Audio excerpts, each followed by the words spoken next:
एक गांव में एक दुखियारी बुढ़िया अपनी बेटी के साथ रहती थी। बेटी जवान और सुंदर थी, लेकिन गरीबी ने उसके सपनों को कुचल दिया था। बुढ़िया खेतों में मजदूरी करती थी और बेटी जंगल से लकड़ियां लाती थी। एक दिन गांव का जमींदार रूपा को घूरते हुए बोला, तू मेरी होगी। रूपा घबरा गई और मां के पास भागकर रोने लगी। बुढ़िया कांपते हाथों से बेटी के आंसू पोंछते हुए बोली, अब वक्त आ गया है राजा से न्याय मांगने का। अगली सुबह बुढ़िया और बेटी पैदल राजा के महल की ओर निकल पड़ी। रास्ता लंबा था, धूप तेज थी, लेकिन मां बेटी के हौसले मजबूत थे। महल के पास पहुंचते ही सिपाही ने उन्हें रोका। कौन हो तुम? बुढ़िया बोली, राजा से मिलना है, इंसाफ चाहिए।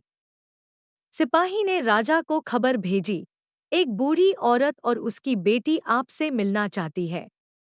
राजा ने कहा, उन्हें अंदर बुलाओ। दिया और रूपा महल के अंदर पहुंची। चारों ओर सोना चांदी का वैभव था। राजा ने पूछा, बताओ, क्या समस्या है? बुढ़िया कांपते हुए बोली, महाराज, मेरी बेटी की इज्जत खतरे में है।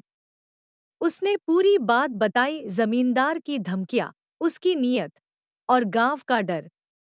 राजा का चेहरा कठोर हो गया, ऐसी नीच हरकत सहन नहीं होगी। उसने सिपाहियों को आदेश दिया, जमींदार को पकड़ कर लाओ। थोड़ी ही देर में जमींदार घसीट कर दरबार में लाया गया। राजा ने गर्जना की, क्या तूने एक गरीब पर जुल्म करने की सोची? जमींदार कुछ कह नहीं पाया, उसकी गर्दन शर्म से झुक गई। राजा ने सजा सुनाई, इसे 10 साल की सजा दी जाए। बुढ़िया और रूपा की आंखों से आंसू बहने लगे, पर अब वो आंसू राहत के थे। जा ने कहा, रूपा, क्या तुम पढ़ना चाहती हो? रूपा ने झुककर कहा, हाँ राजन, मैं पढ़ना चाहती हूँ, ताकि गरीबों की आवाज बन सकूं। जा मुस्कराया, तो आज से तू हमारे महल में शिक्षा पाएगी।